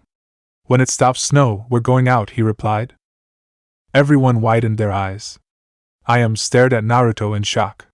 He just smiled at Ne, though it wasn't as strong as he hoped it was. It was completely clear where his stance was, but she proved him wrong. Then what else could he do about it? He agreed, but he would have to make himself stronger as well. Strong enough that even when she couldn't protect herself, he still could. He could be strong enough to protect all of them. Ayam was sure if her smile got any larger, it would split her face. Right. I won't let you down, Naruto-kun, she answered. The Kyuubi Jinchuriki just nodded as everyone finished their breakfast and threw it away. While Ayam and Kosuke took a brief count of everything, Naruto said that everyone would oversee Ayam's training. Every week he'd ask for a daily report on her progress. If she wasn't ready, then she just wasn't ready. Naturally, the others agreed. Tenten would handle Ayam's weapon training, Shino would help with her training regimen, Kosuke and Kurenai would work on her more advanced courses of any of the following. Understandably, the subjects of chakra control, ninjutsu, and genjutsu needed to be put aside at the moment. Of course, those mattered would be looked into once everyone had their chakra back. For now, taijutsu would have to be enough. Kosuke, Kurenai, and Naruto would see to that. Once inventory management was done, Ayam's torture began. First, endurance training. The eternal genin marked places for Ayam to run in the halls with Tenten or Shino guiding her. She'd jog or power walk in the mornings and run at night for an hour each. Between those would be her other training. It was also good for Tenten and Shino, for they had also become lax with their bodies. While the three were gone, Naruto gathered Kosuke and Kurenai in the latter's room. They all sat together, and the elderly man was the first to speak. All right, Naruto-san, you've gathered us together, what seems to be the problem? Kosuke asked. Again, he had that smile on his face that unnerved the Kyuubi Jinchuriki. Why would the man even ask that question? It was kind of obvious to them all what this little meeting was about. The blonde sighed. Let's not beat around the bush. I already know you're both wondering how I even made that successful, yet daring rescue mission 3 days ago. I wanted to wait until Kurenai-san made a full recovery. However, there are some things I want to talk about that can't be put off, Databeo. Kosuke and Kurenai agreed. Seeing as how their main question was already out in the open, they didn't feel the need to rush the Kyuubi Jinchuriki, allowing him to form his own thoughts. Thankfully, it wasn't too long. If you both had to give chakra a color, what would it be? Naruto asked. Kosuke and Kurenai thought on the question, but not for too long. It was simple enough. Blue, they both said. They'd seen the strength of chakra before. When concentrated, it was a very strong blue color. Some hypothesized that it was only blue because that was the color that the naked eye made it out to be. Other scientists liked to speculate that everyone's chakra was unique. Well, not like there was anyone to argue it now. Naruto agreed. He stared at one of the flaming barrels. Yeah. I said that to Ero Sennin too, the blonde replied, which got confused looks from the two older individuals. Ero Sennin? Kurenai asked. The young genin nodded. Yeah, he's a damn pervert sage, Jiraiya. Guy taught me a little bit before the Chunin exam finals. I saw him cause he was peeping on the ladies in the hot springs one day, Naruto answered. Kurenai and Kosuke had entirely different expressions. The former's was sterner. The latter's was more humored. Clearly, they both heard of the toad sage, Jiraiya. Ah, Jiraiya. That indeed sounds like him. I always told him those eccentric activities of his would get him in trouble, Maraboshi with a chuckle. Meanwhile, the Genjutsu mistress just tried to move forward. The disrespect the Sannin had towards women was always notable. Of course, she knew he had great qualities of a shinobi and a human being, but he was a piece of shit all the same. She always thought that if he stopped his perverted tendencies, at least in public, then there might be a woman out there for him. Can we move on? Naruto, what about Jiraiya-sama, did he tell you? Kurenai asked. She'd forego even asking why one of the legendary Sannin was interested in him. There were too many questions as it was. Hearing these questions, Naruto moved on. Yeah, anyway, he asked me about accessing the Kyuubi's chakra. He asked me what color I thought my chakra was. I said it felt blue. He then asked me about the Kyuubi's chakra. I said it felt red. But check this out, he said. Naruto formed a hand sign and focused the green chakra in his body. He slowly exhaled. He stared at Kosuke and Kurenai as the green chakra formed outside his body. Both shivered. Even though there wasn't much of it, both could see the green chakra surrounding the blonde's body. In the flickering fire pit, both felt their hands clench together. The chakra, it felt so powerful. It felt so overwhelming. It felt like nothing they'd ever felt before. They had actually felt this a few times whenever they were near Naruto. They weren't sure why, but every time they were next to him there was this boundless power that connected with them, enough to make them sweat. It made them tremble. They then knew that it was because of that chakra. Seeing their reactions, Naruto eased on the chakra and expelled it. For once, he actually felt no pain. Perhaps it was because he didn't do anything crazy with it. I call this green chakra because I don't know what else to call it. I've tried using it to do jutsu again, but it doesn't work. Believe I've tried. I tried to walk on trees, buildings, and any other surface I could find, but I got nothing. What I did get is that it's like, it intensifies what I already have. When I channel it into my body, I can run faster than ever. I'm stronger than I've ever been. I can remember things clearly from like 10 years ago. Every taijutsu lesson, ninjutsu lesson, genjutsu lesson, I remember them all and everything seems to connect itself together in ways I can't describe. But the backlash hurts like you wouldn't believe, he said. Backlash? Kurenai asked. Naruto nodded. You remember why I passed out 3 days ago? Well, the reason I could even make it to you guys was because of the green chakra fueling my movements. It was like nothing I'd ever felt, he answered. Kosuke scratched his chin. Interesting. So this is something like chakra, but can't be molded like chakra. It also makes Naruto-san stronger and smarter. Perhaps we have it as well? Kosuke asked. Kurenai frowned. I've tried molding my chakra. I don't have anything like what he described. It could be something to do with why he's able to survive on the surface. Perhaps this green chakra strengthens his lungs? She asked. The elderly genin leaned back. While that might be true, it doesn't explain why you and Ayam-san can survive like he said. The only way I can see this happening is exposure. If this green chakra is what's keeping Naruto-san alive up there, and you both have been living with him for a month, then it's likely that your bodies just naturally absorbed the chakra from him, Kosuke replied. Kurenai leaned forward. That's impossible. That's not how chakra works. If it worked that way, then there'd be an abundance of overloaded chakra within people. They'd die just from too much of it, never mind its potency, she countered. Maraboshi nodded. Indeed, but this isn't normal chakra. Besides, we've all had our chakra levels severely reduced. That could be the reason it slipped in without you, I am, or even Naruto knowing. It could be the key to Tenten, Shino, and I returning to the surface as well, he figured. Kurenai sighed. So what? We're basically using Naruto as some kind of chakra battery. You heard him, the backlash is supposedly intense pain. If he's incapacitated, then we really have no hope of surviving anything out there, she returned. Kosuke smiled. Then we'll just have to make sure he isn't incapacitated, he replied. Kurenai and Naruto looked at the old man as the smile on his face got wider. 2 weeks passed, and Naruto learned that Kosuke Maraboshi was definitely not the average genin. He might have been genin in rank, but the man fought better than even Kakashi in some areas. The Kyuubi trained with the eternal genin in taijutsu while Kurenai observed. The latter had to sigh sometimes. Just what was Kakashi teaching his students? The blonde's taijutsu was a mess. Granted, he did hold his own against prominent taijutsu genin. It wasn't the greatest thing to look at. She corrected what she could and advised Naruto on what to do or practice on. The only difference in all this practice was that Naruto had to constantly use, control, and maintain the green chakra in his body while he fought. It was painful, very painful, insanely painful. Naruto felt like he was being pushed and pulled between the realms of life and death. Numerous days and nights were spent in utter pain and agony. Some days he wondered if he'd live to see tomorrow, others he thought he wished he never did. How could one old man be so strong?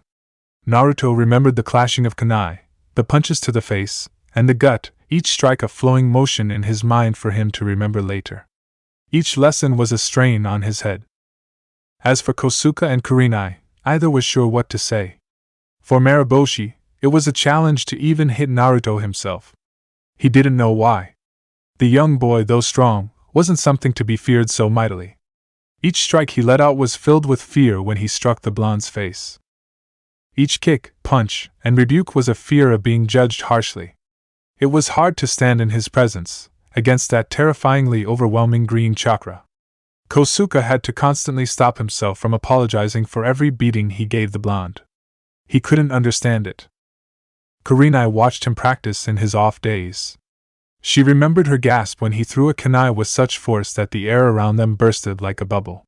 He ran from one end of the tunnel to the next in half an hour when it took most 2 hours to run. All of this even without the Kyuubi's chakra felt so powerful. Once the 2 weeks passed, Naruto stared out from the forest of Death Tower. He'd been here a few times since his training regimen with Kurenai and Kosuke took place. The snow had finally stopped falling.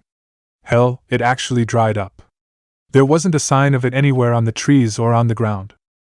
The only thing that was left was arid, dusty air filled with nothingness, and the acid green-yellow sky filled with dirty clouds. Everything was back to normal. Well, normal for this hellish world they were in. Man, even this is starting to feel normal to me, he thought before he got up.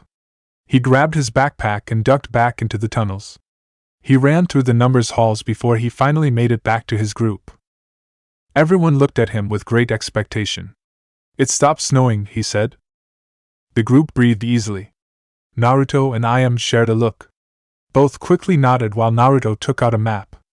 All right, for now, Ayam Michin and I are going to avoid the Shinobi district. That's where those bone crawlers reside. It's also where the fisher's located.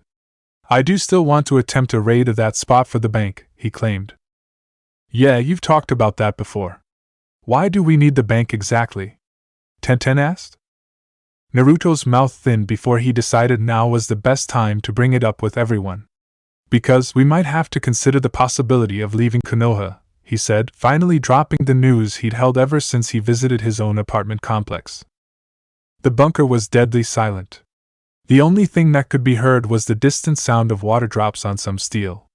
You want us to desert the village? Tenten asked. What village, Tenten? Everything's been destroyed. We're also running low on stuff as it is. It's been a month and a half since all of this started. There's no chain of command, there's no reinforcements, and the ground is breaking beneath our feet with more earthquakes. If we're not careful we could be caved in down here, Naruto said slowly. He knew this might get heated. Yet, he kept his nerve. He had to. Tenten opened her mouth to speak, but nothing came out. Shino soon took over. Well, unless we test that the 3 of us can go outside, I don't think we'll have much of a place to go anyway. We also don't know how the landscape has changed beyond the gates of the village. It could be worse out there than it is here, the bug user argued. Kurenai, Kosuke, and Ayam stayed silent. Ayam didn't feel the need to speak. She was sure that she'd follow Naruto no matter which choice he made. Truth be told, she didn't wish to stay in Konoha after what she'd experienced back at the stadium. If anything, staying in Konoha only terrified her more. True, she didn't know what was out there, but for her, it was better than staying here. As for Kosuke and Kurenai, they could understand where Naruto was coming from. They had all elected him the leader, most notably because he currently had the power to do what they couldn't. As it stood, he was a great young leader. Certainly filled with errors in judgment, but he kept them all alive regardless. If Kurenai and Kosuke swallowed the very hard pill called reality, then Naruto was definitely right.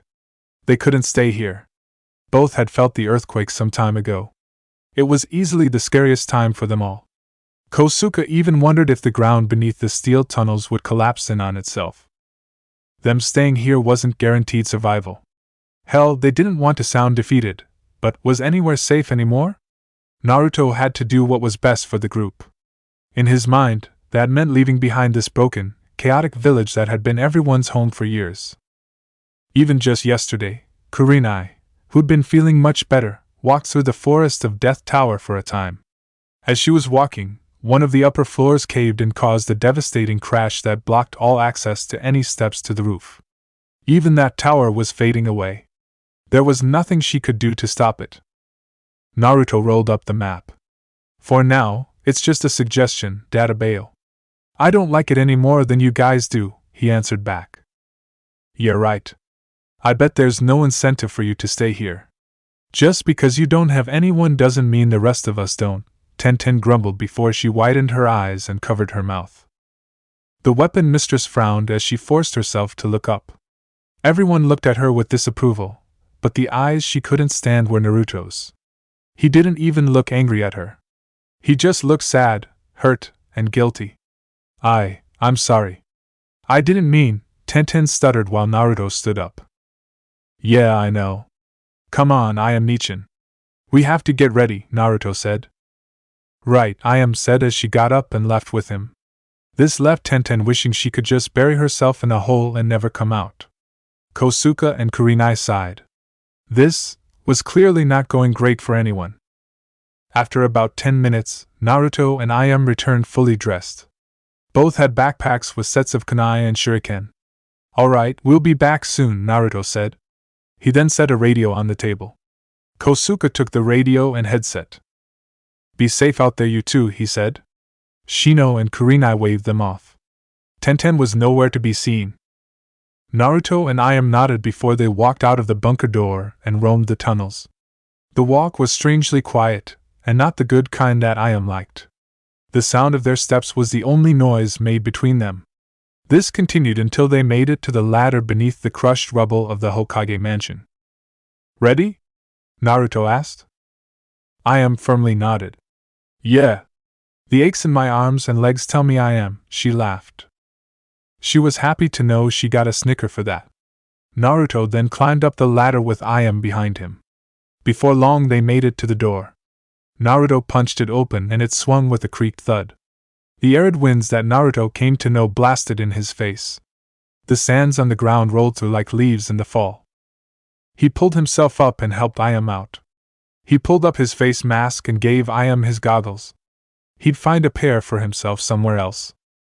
Alright, so water, food, and some other things, right? Naruto asked. Ayam huffed as the winds blew against her face. Was it always so hot out here? She quickly took a notebook. Yes. We also need to get more bathroom supplies. We can find those in the local commercial districts. Where would you like to go first? Naruto wiped some stray sand from his eyes. We'll stop for the water first. We'll also see if we can't find some additional radios. We're gonna need them. Alright, stay close to me, he said. I'll follow your lead, Naruto-kun, Ayam said. He nodded and the two dashed off into the whirling sands and sharp winds. The brunette's breath was hot beneath her torn makeshift face mask. She stared at what used to be her home with no small amount of shock, sadness, and regret. Streets where mothers and sons, fathers and daughters would laugh, were barren. Not even their bones remained. In the harsh winds they'd been blown away or covered by sand. Soon, with the passage of time, they'd deteriorate until they became just like the dust in the air. Buildings crashed against each other. One store laid on top of another. Splintered wood, cracked stone, and fractured glass laid strewn about the ground. Ayam actually started to see sand dunes form over them. Soon those would disappear as well. The more she saw, the more she felt Naruto was right. What was left for them here? If there were many of them, then she'd at least argue that maybe they could rebuild if given enough time. But how could Konoha rebuild itself during something like this? While they surveyed the village, Naruto found himself impressed. Though he wasn't giving his all in running, I actually kept up with him rather admirably. Of course, 2 weeks of training was hardly enough time for a civilian to ever keep up with a shinobi, but the ramen waitress had grit. She didn't complain. She didn't ask for the pace to be slowed. She just ran with him. In this hellish world, this was oddly nice to have. Naruto and entered the commercial district. The latter sighed as she pulled up to a pile of broken stone and wood that was most likely a store at one point. She picked up one of the wood splinters and tossed it to the side. Everything was dying. The very will of fire in Konoha didn't even seem to burn in anyone's heart anymore.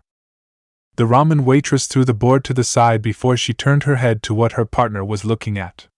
It was a rather small-sized convenience store.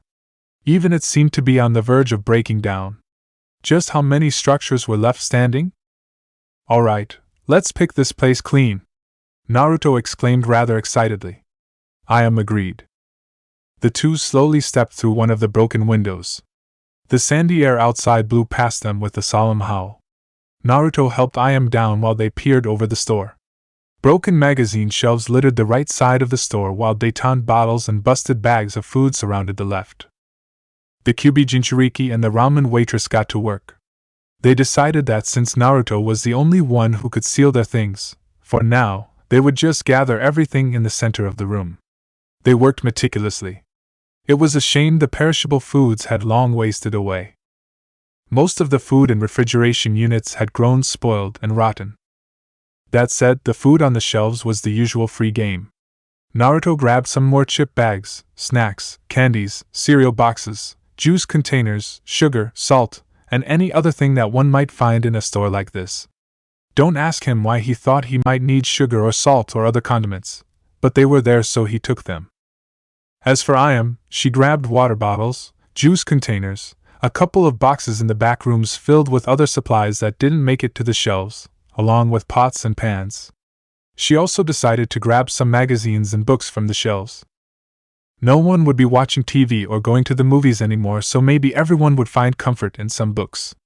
She didn't know what she collected, so piled everything in neat bundles. It took about half an hour of continuous work, but they were finally finished. Naruto quickly sealed up everything and the usual green color burned itself to the edges of the scrolls. Now, didn't know much about shinobi tools, but she was sure it wasn't supposed to do that. That weirdness aside, Naruto stored the scroll in his backpack. Then they left the convenience store. 6 hours of looting passed, and stared at her home from on top of the roof of a hotel complex. She watched the thunder roll across the sky and sand tornadoes swirled different parts of the village. Fires began to spread from one corner to the next. She actually saw one of the buildings get ripped from its roots and swirl through the air before it landed on another. The resounding boom of wood, stone, and metal made her heart heavy. She and Naruto watched from under a blanket tent they made while they ate their food. Naruto-kun, said. He turned to her. She pointed outwards. There used to be a bar right around there where me and some of my friends would go after I got off work. I remembered we'd dress up and have a nice night in the village. We'd talk about boys, drink some nice beers, maybe dance a little while, she said. Naruto stared out into the distance while she pointed somewhere else. There, my mother took me to the pea park. She was sick, but she still played with me anyway. And there I made my dad my first ramen bowl, she chuckled sadly before her finger trembled. The young blonde heard his friend sniffle as she rubbed her eyes. Is there any place out there that's safe, Naruto-kun? Asked as she held her head down. The Uzumaki heir didn't know the answer to that question. He wished he could spout something comforting to her, but his mouth wouldn't work. All he could do was hold her and rub her shoulders as she cried. The two stayed like that for some time until the brunette got control of her emotions. She quickly apologized for showing him something so embarrassing, but he merely smiled. Oh, he'd seen enough embarrassing things during this time. As they packed up their things, he grabbed her hands and clenched them. "We'll make it, I am Nichin." "I'll make sure of it," he answered. She smiled at him and quickly nodded. However, before both jumped when they heard something crash down below. It was something small, insignificant. Naruto peered over the side and he saw a bottle rolling down the open street. His eyes narrowed. He looked in the direction the bottle came from and his blood froze. He saw something move, so it hid behind the wall. Naruto narrowed his eyes. He grabbed Iam's arms. "I am Nichin, get behind me," the blonde said slowly. Worried, Iam didn't ask why. She slowly got behind the young genin, while the blonde took out a kunai. He heard something in the distance again, a clawing, scratching on the wall. The wind became a loud, hollow wail. "What's wrong?" Iam asked. "Bone crawlers," he told her quietly. The ramen waitress shivered. Her eyes expressed shock and fear. She held on to Naruto's shoulders while one of her hands reached for the kunai in her pocket. The duo quickly packed their things. Naruto then slowly moved them back into the staircase that led to the roof. Once they were inside, he closed the door and jammed it with a stick of wood. They backed away slowly. They could hear scraping on the sides of the building. "What do we do?" Iam asked. Naruto scowled. "I don't know. They never came out there far before. I observed them for a full week. They never went beyond the Shinobi district. Why'd they come here now?" he asked, not really expecting an answer. The Kyuubi Jinchuriki turned around and he could see the utter fear in Iam's eyes. As he thought, she wasn't ready to be outside. No doubt the trauma she'd faced back in the Chunin exam stadium still weighed on her. He turned to her. "Don't worry, I am Nichin, I'll protect you. I'll always protect you, Databeo," Naruto stated with strength in his voice. Despite her fear, Iam couldn't help but blush at his confidence. How could he be so strong in this hopeless situation? Even more than that, why did the brunette believe him so much? She slowly nodded as they heard scratching on the door. Thinking quickly, Naruto guided Iam down the long staircase. He then took her into the basement. "All right, stay here. I'll go out and take them out. Stay here and remember your training, I am Nichin. They aren't human.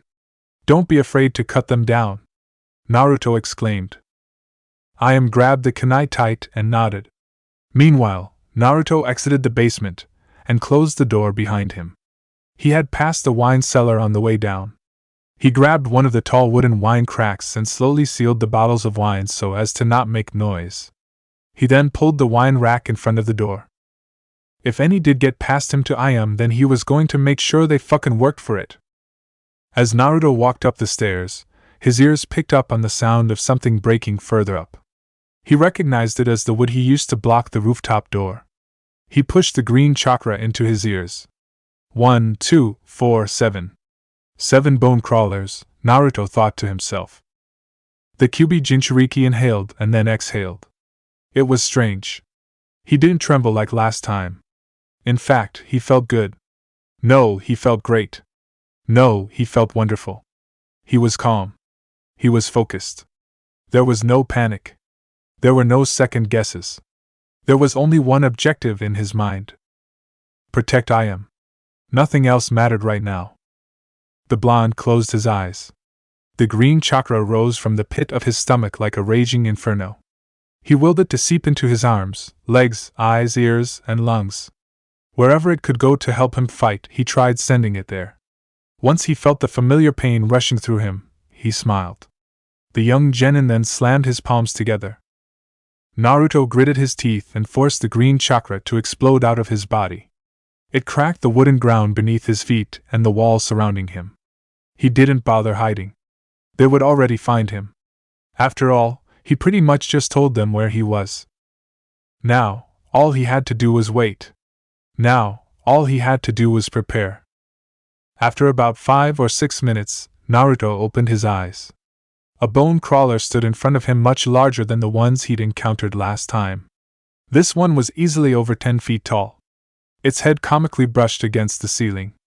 2 smaller ones laid behind it. Its eyeless face stared at him. Its black, bony claws scraped the sides of the wall. He tilted his head to the side. It followed him. So, 3 were in front of him. The other 4 were somewhere. Thanks to the green chakra fueling his sight, he was sensitive to the environment around him. He could see the thin veil of the same green chakra around these bone crawlers. It led back up the stairs. Again, he could only guess it was some kind of link between them all, a hive mind. The tall leader turned its head. Yark! It screeched. The black tendrils around its mouth flapped. One of the bone crawlers on the side moved. Naruto watched it climb on the wall and head for the wine cellar. His eyes narrowed. So somehow they could sense I am even with the amount of green chakra he'd saturated the place with. Yet, for some reason they also didn't attack him immediately. What the hell kind of creatures were these? The bone crawler on the wall clawed its way as it journeyed to the cellar. Somewhere, deep within the reaches of Naruto's mind, he grew oddly angry. This was the second time. This was the second time he was being treated like some kind of joke. The first time he'd been a sniveling mess when he saw one of them drop Hinata's head in the dirty road. Naruto inwardly chuckled. Did they really think they could just walk past him like he was a garbage can rolling outside? The blonde's eyes turned red. Truly, could there be anything more offensive? Naruto swung with his full strength. His fist slammed into the bone crawler on the wall. Suddenly, the hotel complex shook with violent fury. The crawler on the wall screeched in pain as its body flew from the hotel and into desert-like streets.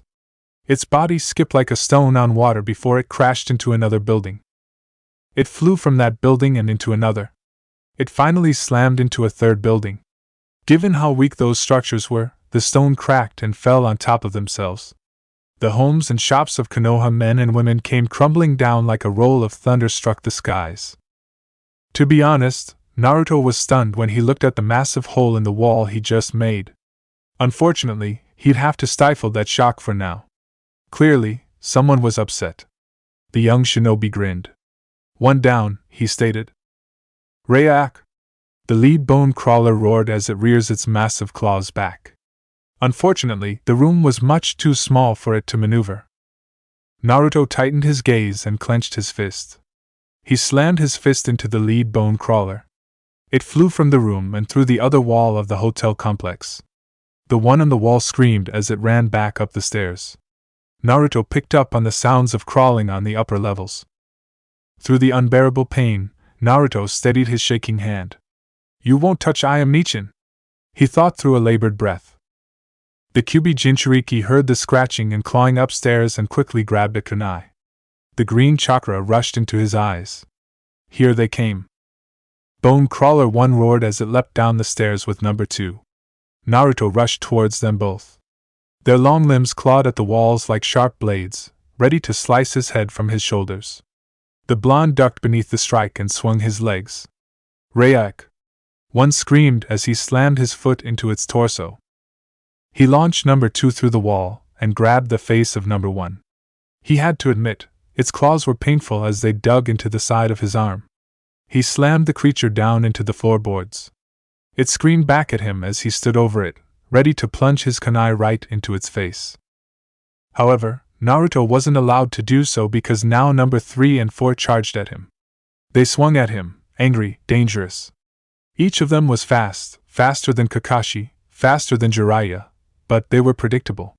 They were creatures of instinct. All they wanted was to make sure he didn't live to see tomorrow. Naruto's eyes looked up, down, left, right. His body moved like it wasn't his own. He didn't see it, but a dark smile was on his face. Such insignificant creatures dared attack him. The young genin frowned. He'd dominate them. Dominate them. Dominate. Naruto blocked one strike with a kunai and took out another. He jumped on the wall and backed away. He then threw the blade he just took out. Yeah, he remembered this kunai formation. Shikamaru had used it once. The kunai sailed past number 2, 3, and 4. A thin piece of wire lit up in his eyes. He tugged at the wire with his fingers. Soon, a sprawl of about 10 kunai exploded from the single kunai he threw. However, he raised an eyebrow when the kunai actually broke against the frames of the bone crawlers. Tough fuckers. Alright, time for plan B. The trio of bone crawlers charged at him. Naruto was quickly brought in the offensive, as he blocked the strikes coming at him from almost every other direction. His eyes worked as hard as they could to keep track of every strike upon him. Damn, how he wished he could have Sharingan right now. Congratulations, Sasuke. Naruto actually wished he had something you had. Finally, one of the claws landed and slashed his face. Naruto seethed as he stumbled back and touched his cheek. It dripped with blood profusely. He glared at the three. They hissed at him angrily. To be honest, the blonde didn't remember what happened next. Actually, he blanked out. He just remembered being angry. He remembered the continuous pain of this green chakra. Something deep within him smirked. If Naruto could see it, then he would have seen the green chakra burn markings onto his skin. The bone crawlers backed away. The young survivor's green chakra exploded. With a loud roar, almost enough to crack the walls, Naruto charged at the number 2. He slammed his fist into its face, causing it to screech in pain. He then punched number 3. The bone crawler recoiled in pain. Number 4 raised its claws to him. It struck forward, but Naruto dodged and grabbed its long arms. He screamed as he threw it overhead and slammed its face down into the floor. He then buried its body into the wall and kicked it out as well. Number 2 and 3 quickly tried to run, but Naruto grabbed both their tails. "Where are you going? We were just starting to get to know each other," Naruto said. He pulled them back to him. The 2 bone crawlers screamed in pain as the Kyuubi Jinchuriki held up his hand and, with all his might, struck through number 3. He pierced its chest before he threw it to the side. "That's 2 down," he snickered to himself. He grabbed number 4. He squeezed it tighter and tighter. The bone crawler's body frantically moved to try and escape, but it couldn't free itself from the young genin's merciless grip. "You dare desire to run from me? You should feel honored that I'll slay you with my own hands. You should be pleased to die at the hands of your god," Naruto exclaimed, his green chakra blazing from his body. His voice was definitely not his own. A mix of deep-seated regalness and authority laid behind it. He crushed the bone crawler's dense head until it slopped onto the ground. 3 down. "Irora Auk!" The young warrior turned his head. He stepped out of the broken hotel room and stared at number 7, the leader of the group that had stalked him. Alongside it was number 2, number 5, and number 6. Naruto stared back at them defiantly. He wasn't even sure if he was aware of himself anymore. The 4 bone crawlers quickly stepped back and turned away. On 4 legs, it looked like they would retreat back to their side of the village. Naruto didn't give chase. For one, he noticed there were 3 more than the group that attacked him. That either meant that there were more he didn't know about, or there was a lot more he didn't know about. Plus, his body was starting to experience the same pain it felt when he used this chakra too much. That said, the green chakra in Naruto's eyes burned bright as he stared at the retreating bone crawlers. He slowly raised his hand. "You dare turn your backs to me?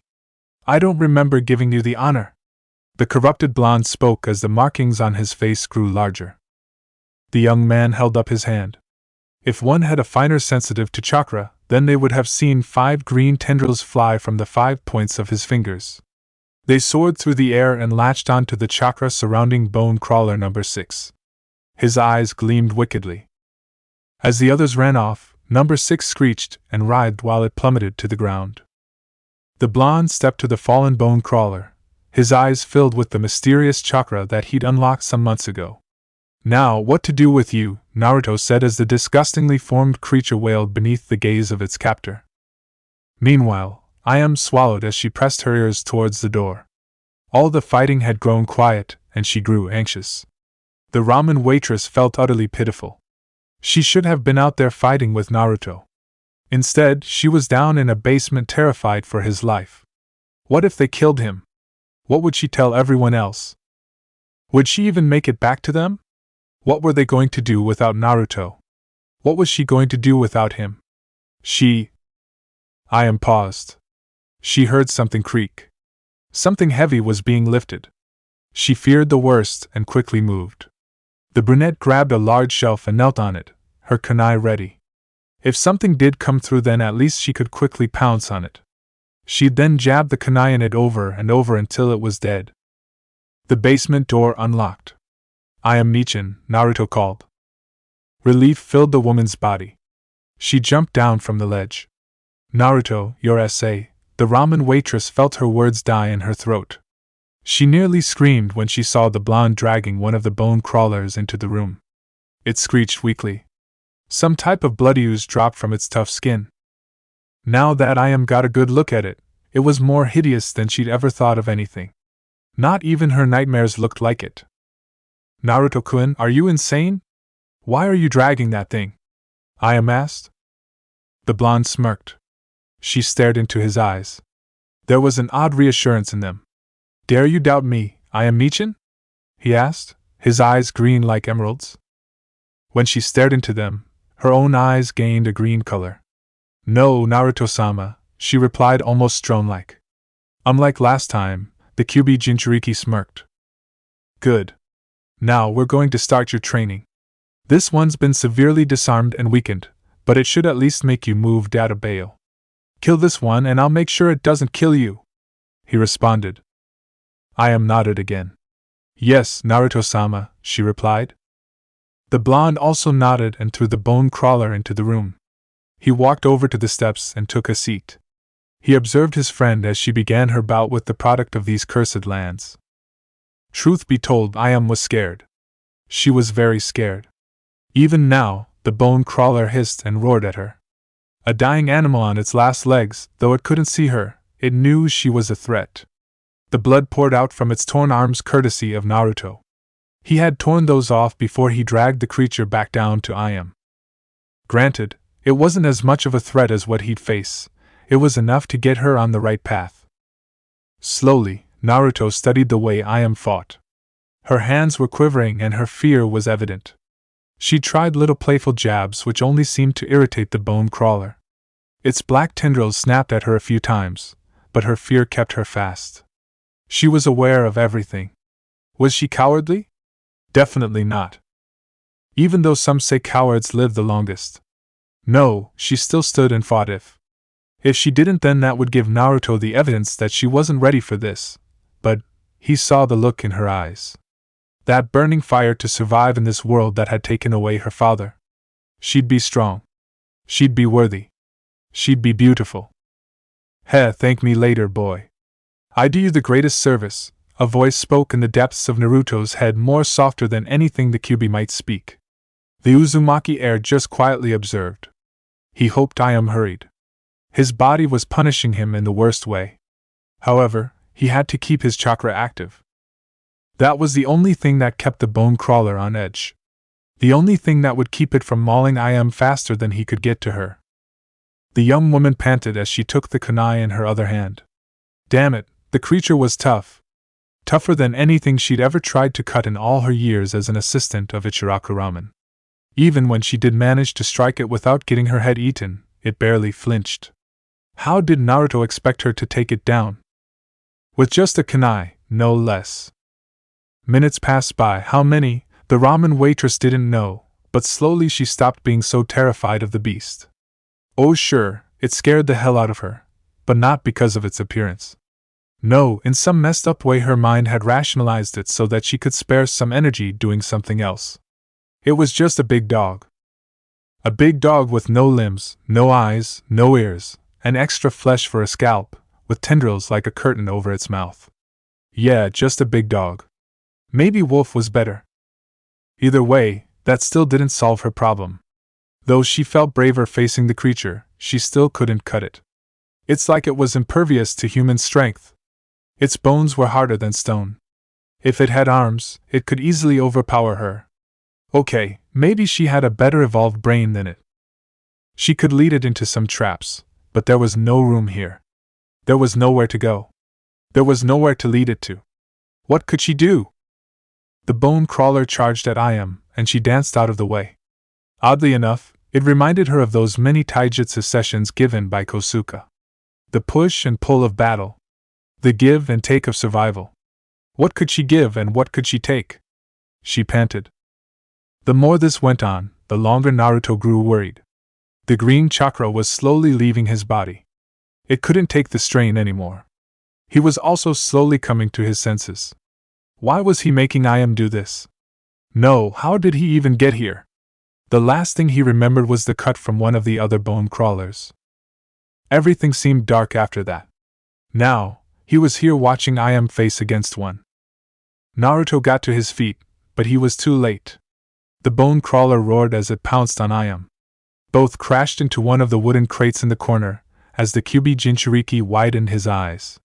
He quickly moved to survey the damage. It was a little dark, but he noticed Ayam groan as she pushed the dead bone crawler off her body. The kunai was lodged deep in its neck. "Ayam Nichin, are you alright?" he asked. The ramen waitress smiled. "I'm fine," she said. She had just gotten that out before Naruto fell down next to her. Perhaps the training was working. He didn't pass out this time. Ayam laid down with him. They stared at the ceiling. "How did you kill it?" Naruto asked. Ayam smiled. "It always jerked away when I tried to go for the neck. That must be where the sensitive tissue is. I admit I thought I was gonna die when it pounced on me, so I just stabbed its neck over and over until it died," she panted. Naruto chuckled. "That was definitely something to remember. Sorry about making you do that." "I don't know what came over me," he said. The ramen waitress closed her eyes. "No, I think I needed that more than I'd like to admit. This isn't Konoha anymore. I won't weigh down our group. I won't weigh you down, Naruto-kun. For my father who died in this cruel world, I'll make sure to live for the both of us. You helped me conquer my fears of this world. As long as I've got you, I'll survive," she exclaimed. Ayam then started to laugh and Naruto did too. They both heard the howling winds outside. A storm seemed to be coming. That most likely meant acid rain. It had been a while since the last time it rained in Konoha. Even this hotel might not stand given how much destruction Naruto caused to it. The two rested for about half an hour before they pulled themselves up. Naruto groaned when he helped Ayam to her feet. They picked up their bags and slowly surveyed the destruction around them. Ayam stared at the corpses of bone crawlers in awe. It took so much for her to just defeat one. How did Naruto kill 4 of them? The brunette eyed the blonde as they walked out. Both looked up at the sky.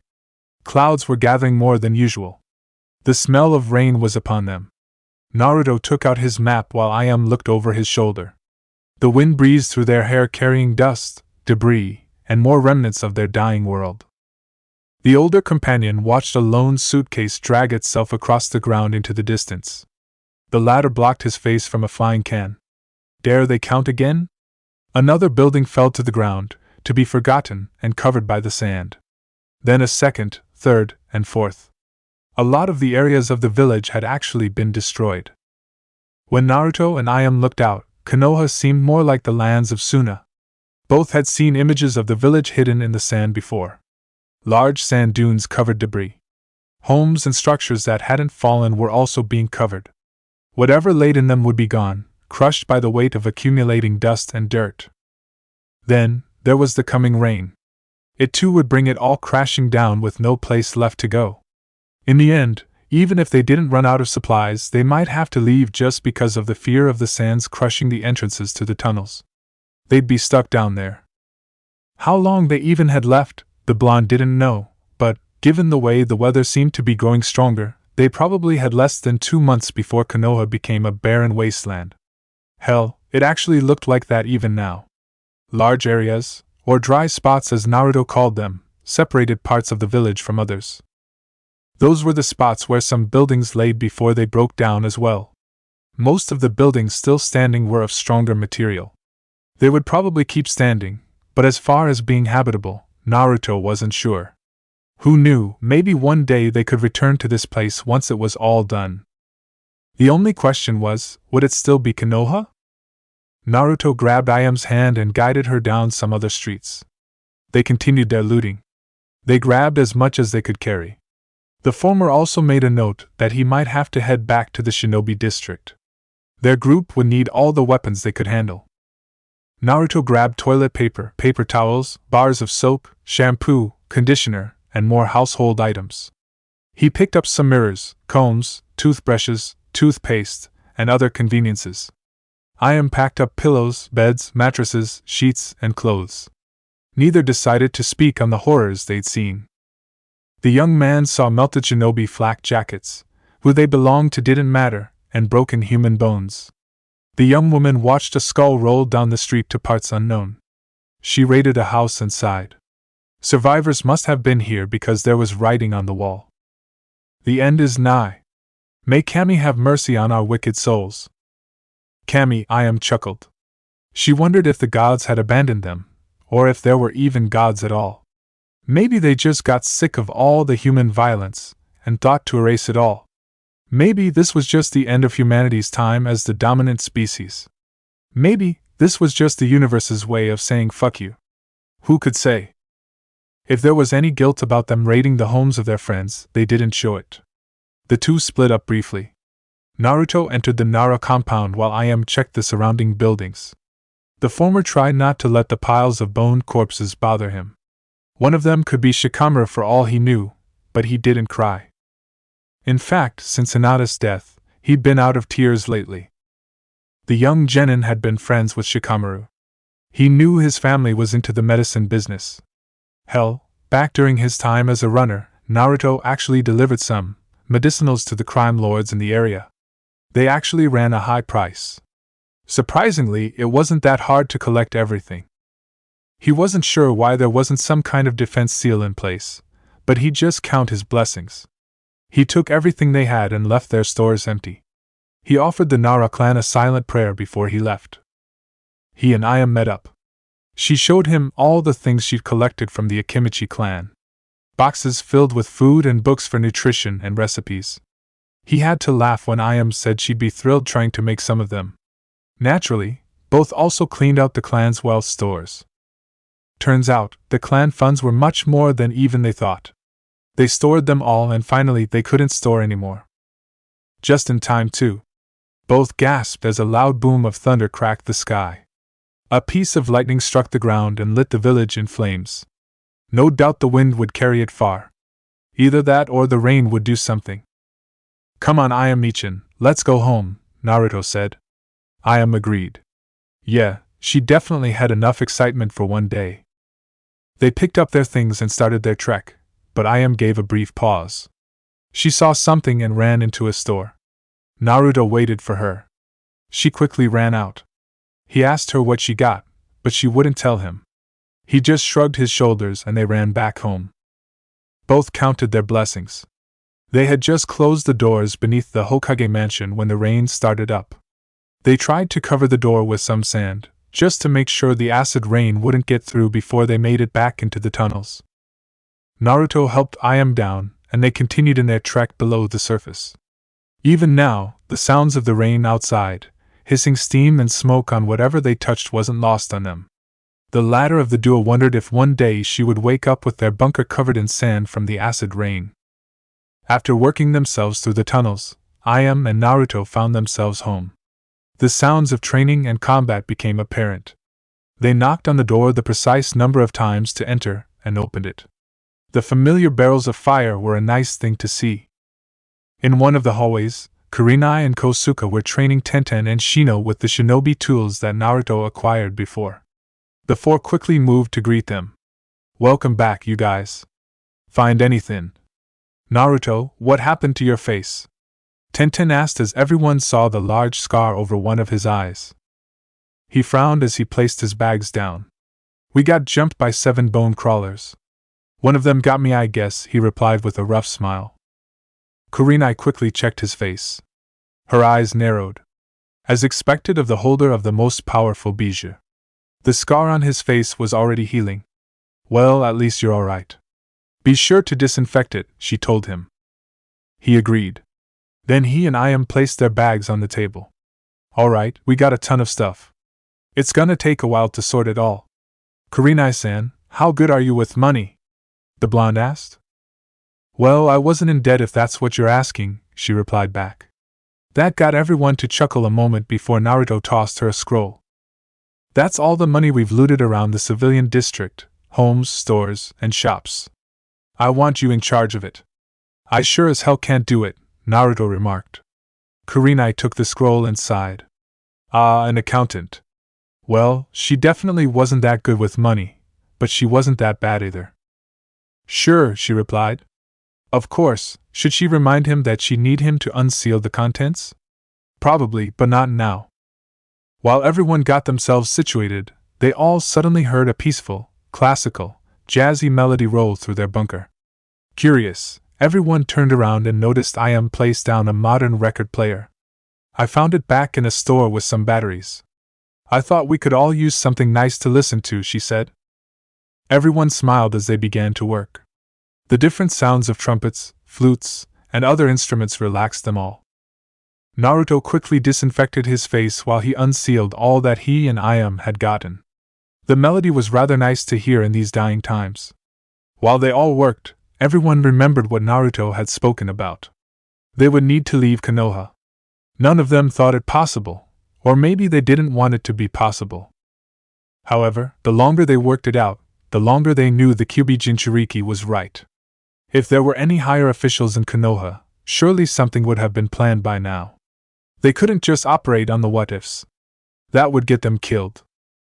It was for that reason that Tenten walked over to Naruto. Naruto, listen.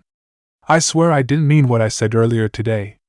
I'm sorry for what I said and I hope you'll forgive me, she stated. The Kyuubi Jinchuriki smiled. Already forgotten? He exclaimed. He and Tenten shared a hug before she got back to work. Naruto and Shino pushed some beds and futons into the female and male quarters. It was quite clear to everyone that no one was going to separate I.M. and her blonde pillow, that is if they wanted a peaceful sleep. So, Naruto and I.M. were given their own quarters. The former had to blush when the eternal genin kept elbowing him, telling him that he'd appreciate things when he got older. Well, the young genin didn't say he already appreciated enough. Well, aside from the embarrassing mornings between them, of course. By the time everyone was done, they were all exhausted. The water was quickly divided up between drinking, bathing, and cleaning. Once that was done, the girls took theirs and the boys took theirs. The two groups moved away from each other and bathed. It wasn't the best solution, but it worked. Once everyone rejoined, they ate dinner. The music on the record player provided wonderful ambience in this Fallout environment. For once, they all laughed as they ate and drank. Just for this once, they could all be happy. Soon, the tunnels got darker. Everyone climbed into bed. Naruto and I.M. slept together. He felt her wrap her arms around his shoulders. He sighed. 2 months later, this still wasn't good for his heart. The genin wrote in his journal for a little while under a gas lamp. He then fell asleep. As he drifted off to tomorrow, his mind faded. Just before his eyes closed, a flash of green chakra appeared in them one more time. Hee hee hee hee hee hee. Ha ha ha ha ha ha ha ha ha. That's it for part 3. Thank you for watching and see you in the next video.